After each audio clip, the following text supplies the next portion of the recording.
Morning to you. How are you?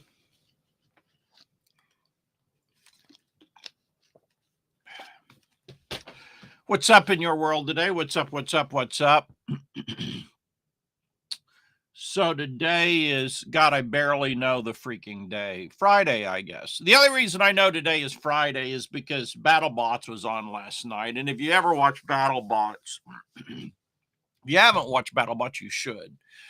If you have watched it, you know they have this big, gigantic, huge arena. It's very impressive with these bots of the way bots that weigh 200 pounds, 250 pounds, I think is the max. And they fight each other in this arena. And, it's a whole like 6 or 8 or 12-week series. And then they have their finals in the competition. Then ultimately, one of them wins the giant nut. It's a fascinating thing because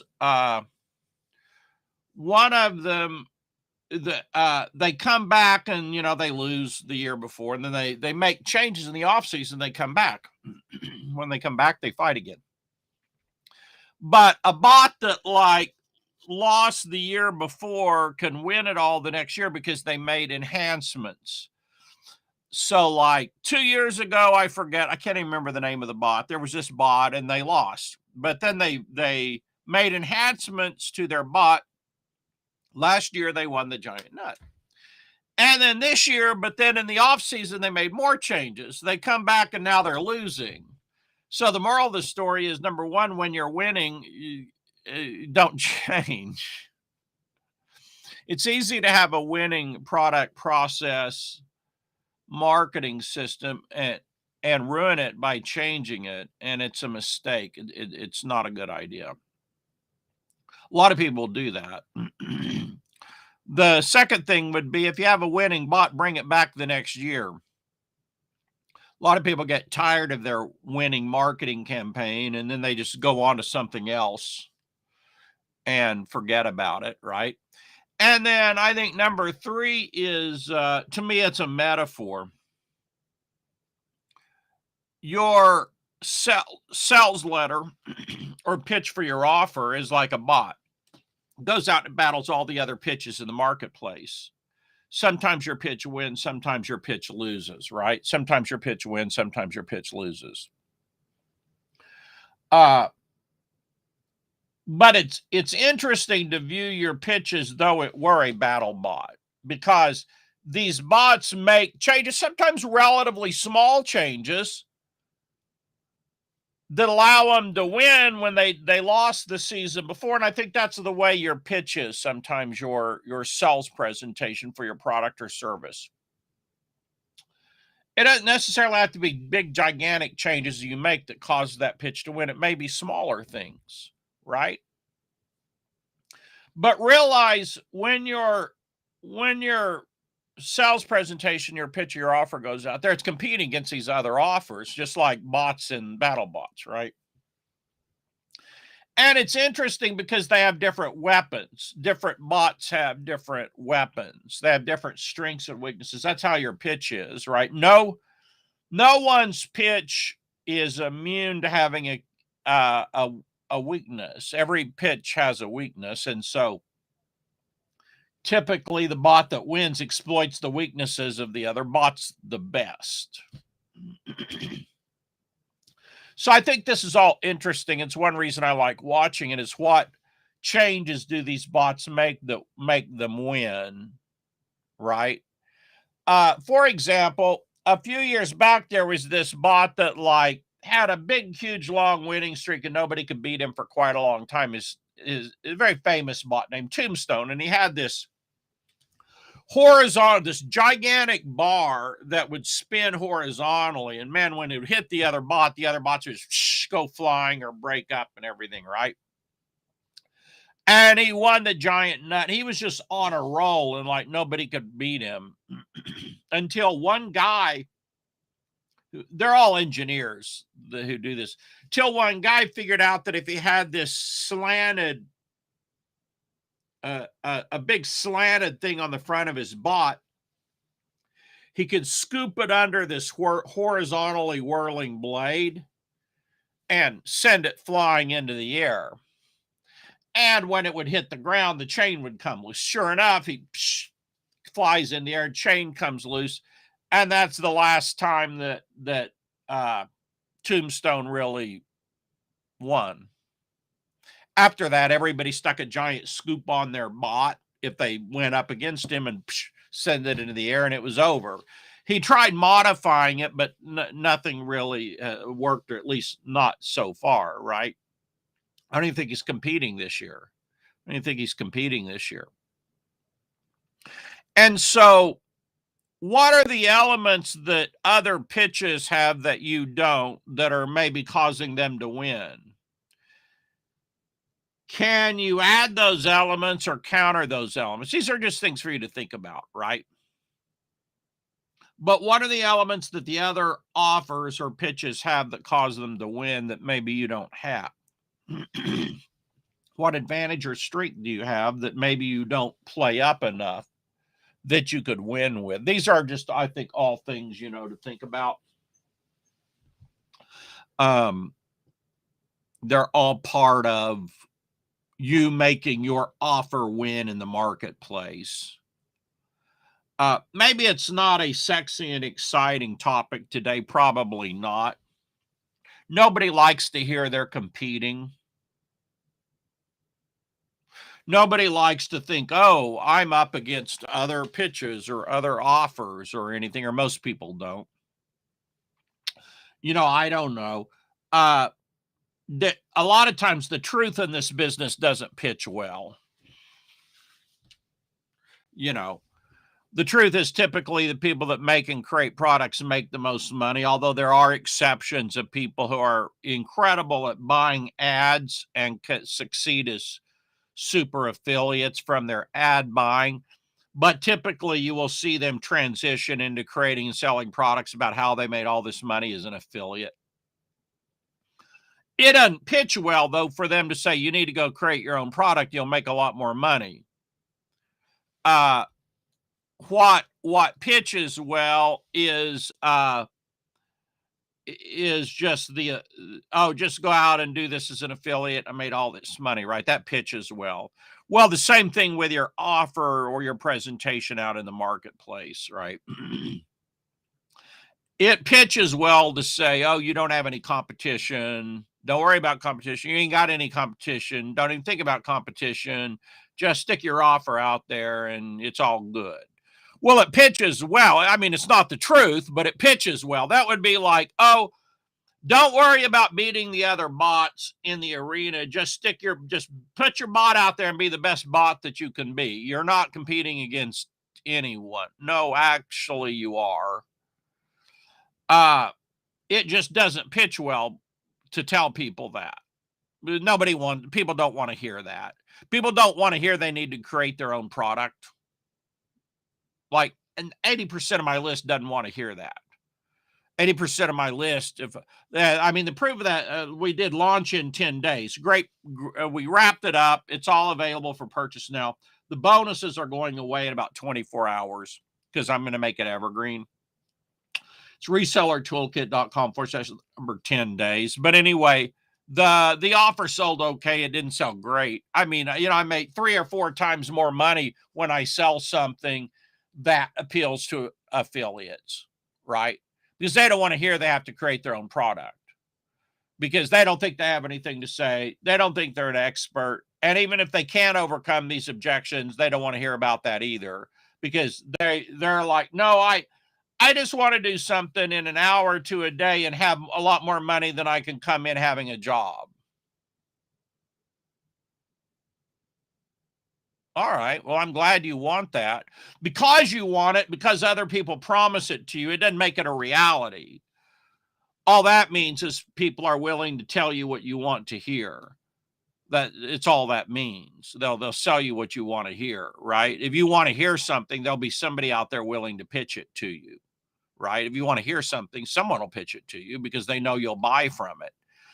And a lot of marketers do their best to deliver on difficult to fulfill promises. They will work their tail end off to be extremely inordinately creative to create the product that people want to buy, and yet ethically, or at least as close to that ethical line as they can get, deliver on it. I've created things that are fairly fast to make money with, done my best to fulfill and deliver on them, but typically they still involve creating your own product, but you don't have to. Like if you're willing to go out there and really promote and get people on your email list, you don't have to have a product. You can just promote affiliate products to your list. Boom. I mean, the money's in the list. So if you have a list, you don't got to promote your own product to it. If you have a list, you can just promote affiliate products. So you're going to make a lot more money if you have a list, in my opinion. But I mean, even if you have your own products, you're still going to be an affiliate. And the reason is because you probably can't create enough products to promote to your list all the time. So you have to sell at least somewhat affiliate products typically, because your list grows tired of your own products and you don't have enough new products you're creating fast enough for them. So typically you will sell or promote affiliate products. There are exceptions to this rule. Or if you're bringing on a whole lot of new blood, new people, you can keep promoting the same products. The old people don't buy them, but the new people will buy them, right? If you're doing that, or if you're really creative at coming up with new bonuses, which I've done before, then you can sell more to the existing customers, right? I'm just giving you rules of thumb. And the rules of thumb are you probably make more money creating and selling your own products, because you make a lot, because when that buyer buys from you, they become endeared to you if you do a good job with the product, and then they'll buy more. They're like, I like him, I like her, I like their style, I like, not everybody's going to like your style. There's people that don't like me at all. They don't like my voice. They don't like they don't like that I'm a little harsh. They don't like that I'm a little blunt at times. All right, go find somebody that'll tell you what you want to hear. You're always going to have that circle of people that like you and like your style. They'll keep buying and buying and buying from years and years and years and years. The problem is if you're an affiliate, you got one commission, and now that customer is someone else's. And now they're making money off that customer for the next 15 years, and you ain't. Now, which one do you think makes the most money? You got to be a freaking rocket scientist to figure that out. I mean, seriously, you got to be a rocket scientist. You got to cut. It's like I spent all this time and money to raise the goose that lays the golden egg. But instead of selling the golden eggs, I just sell the goose after I've raised it, and I never even sell any of the golden eggs. Do you make more money doing that, or do you make more money keeping the goose that lays the golden eggs and just selling off the golden eggs? That's what it is to have your own product. Being affiliate is I raised the goose, the customer. I found a customer for you, and I sold him off, because once he buys from that other person, you're not going to make any commissions on any of those sales for the rest of your life.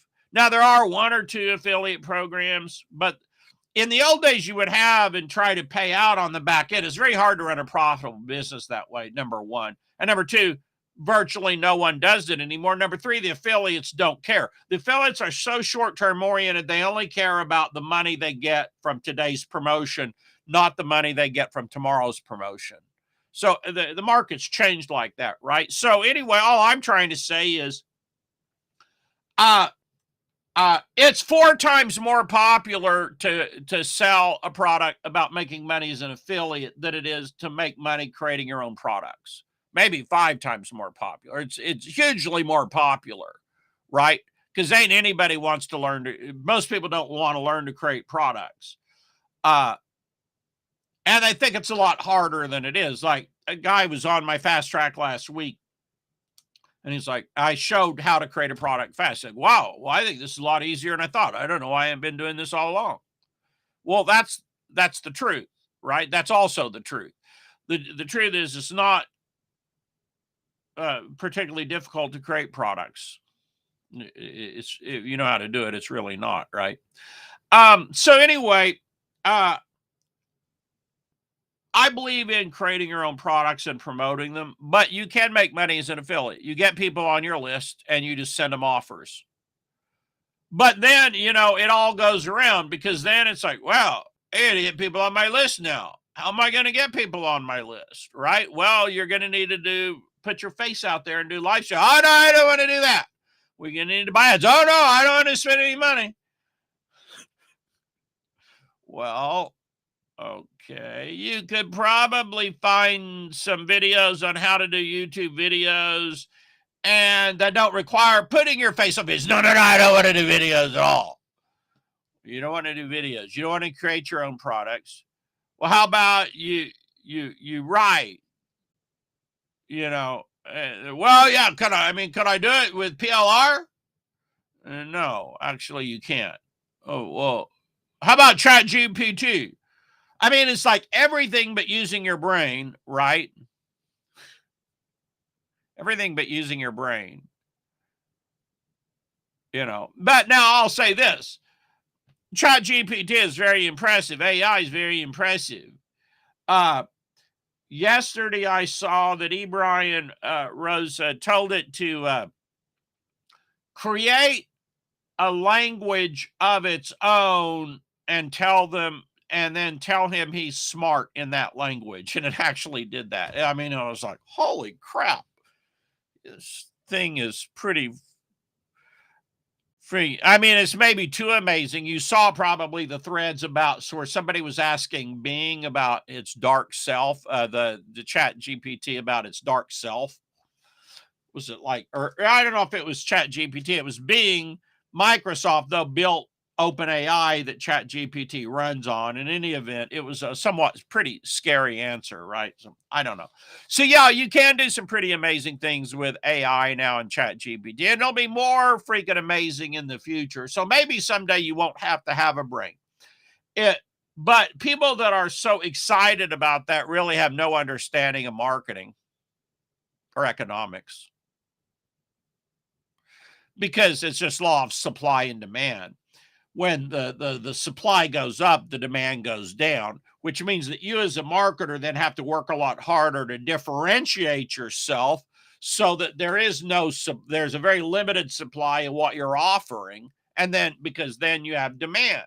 But with everybody being able to take OpenAI, write anything, then the value of writing goes down unless so you have to, as a marketer, then you have to find a way to differentiate, if you are using AI, how to differentiate your AI produced content from everybody else's AI content. Or if you're a human being using your brain, you have to figure out, how do I use my brain to differentiate my content from everyone else's, right? So these are marketing challenges, but it's certainly not where you're like, Yahoo, now I don't have to think and produce. I can just produce content by pushing a button. Well, yeah, so can everybody else. So what happens to the value? When you have a huge, enormous supply, it's going to vastly, vastly, vastly exceed demand. So what happens to the value of it? Well, you don't have to have much economics. High school economics will teach you about the law of supply and demand. You're screwed. So as a marketer, you have to come up with a unique selling proposition and work harder to differentiate your writing or your thoughts. Now, the good news is, there are ways to do that. I believe as long as I'm alive, probably I'll be able to differentiate what I'm doing. I believe that. I think you'll be able to differentiate what you're doing and create value for it, right? None of this is anything people want to hear either, right? We just lost another viewer because, well, no, I wanted to hear that I could just push the button and spit out content just like thousands and thousands and thousands of other people, and I'll make a fortune doing it. Google just won't be able to wait to spider my mass-produced one-click content. People will just be crawling over broken glass to buy my content that took me 3 minutes to produce with AI. and they just can't get it. Because they don't know that they can type it into AI themselves. Like, none of it makes any sense, right? So these things are all horribly unpopular to tell or teach. Probably no one will ever listen to this live stream except the few people on right now, right? Because none of it is popular. None of it is anything that anyone wants to hear, right? As a writing aid, it's pretty awesome. Yeah, I think there's it can do research for you. And some people, you see, just that statement though, you don't want a writing aid. Like, you don't get it. It's like, I used to tell people back in the early days of internet, Marlon, oh God, Marlon, this is so hard. I'm like, that's good. That's what protects you from the competition. It's called a barrier to entry. It's Michael Porter, Competitive Advantage Book 101. Michael Porter's a professor at Harvard. He wrote one of the definitive books about competition, supply and demand. How do you beat competition and gain a competitive advantage in the marketplace? It begins with a concept called barriers to entry. When you remove barriers to entry, what happens? What happens is you get the living crap beat out of you and you don't make a freaking dime. That's what happens. That's why you want to be in business or create barriers to entry around what you do. That's why barriers to entry are good. The more barriers to entry are removed, the less the profit is sucked out of it, right? So the easier it becomes for people to write stuff, the less barrier of entry there is, and the value goes down like a rock. Which does not mean you can't make money as a marketer. It means then that you still need a brain because you have to figure out what AI can't. And what AI can't figure out is how do you differentiate what anyone else can produce at the click of a button? You can't. You won't be able to differentiate that with AI. See, it's up to you as a human with the ability to reason at this point beyond AI, maybe not in the future, but at this point, you have to figure out, how do I beat AI? Now AI is your biggest competition, see? You have to figure out, okay, how do I beat AI? How do I differentiate myself and my products, my content? How do I differentiate it from AI? How do I get it's the new bot in battle bots, except that they made an exception for the rules and let it be the 1,000-pound bot, and you're still only 250 pounds. It's got a flipper on it. It's shooting out fire. It's got a vertical spinner on it, and it's got a horizontal blade. And all you got is one of those, and you have to figure out, how do you beat it? Well, fortunately, you can still do that. Fortunately, you can still differentiate. Fortunately, you can understand how to create value at a higher level than AI. But all the people who think it's great don't really understand what's going to happen. What happens is the barrier to entry is removed. The supply goes up by a factor of 100-fold. They'll even have it on search engines now and everything. And so the value of content in general drops like a freaking rock. Fortunately, every time there's change, if you know how to sell the solution or to take advantage of sell a solution to the change, you're still in business. So because of all these massive changes that AI will produce, people are going to need to know how to cope with those changes. And that's your opportunity as an info product seller. That's how you differentiate what you're doing, right? But yeah, it's definitely going to be a challenge. It's definitely going to be a challenge. And but I believe AI can still be beat. Now, maybe not in the future. Like originally, I didn't think chess programs could ever beat a human at chess because I was a chess player. But ultimately, they did, and even the best in the world can't beat them. And that could happen. That could happen, right?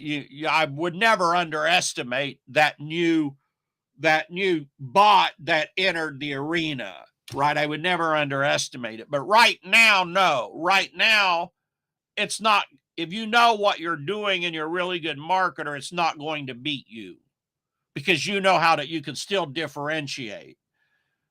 Now, if it ever figures out how to effectively differentiate content for people, then that might be a challenge, right? And I won't say that it can't, because I think it not only did it beat Chess Player, but Go's like the most complicated strategy game I think in the world, and it beat like the world champion Go player, which is pretty freaking phenomenal, right? And so the value drops like a rock. You have mass-produced content. The supply goes through the freaking roof. And everybody thinks that, oh, I'm so excited because now I can mass-produce content just like 500,000, 1 million other people are now enabled to do, and put out 100 times more content. We've already been doubling the content of the world like every 4 months or something, right? Now it's going to be doubling the content of the world like every hour, right? So you as a marketer will have to figure out, holy crap, instead of the entire knowledge of the world doubling every 4 years, it's doubling every hour or 6 hours or something, right? How do I differentiate? How do I differentiate, right? So that's where we will be at. Fortunately, you can, right? Fortunately, at this point, I believe you will be able to create a more effective problem for a problem than AI will. Now, maybe at some point in the future, AI will be able to create more effective solutions to problems than you can because it will have access to the world's data and you won't.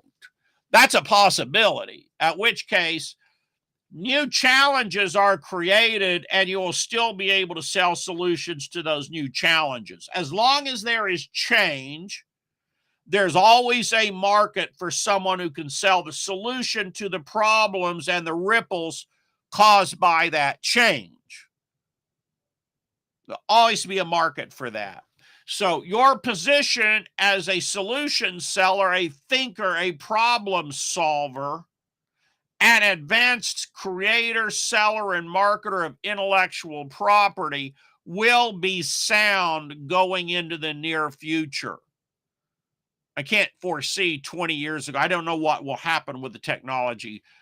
I don't even know what will happen 5 years from now, 10 years from now. But I do not believe for the foreseeable future that it will be better at solving problems than you will be. That it will be better at knowing and understanding human beings and how to differentiate value, better at packaging value, and better at branding the value and branding the solution. I do not believe it will be better. Those today are your competitive advantages. So thanks for joining me.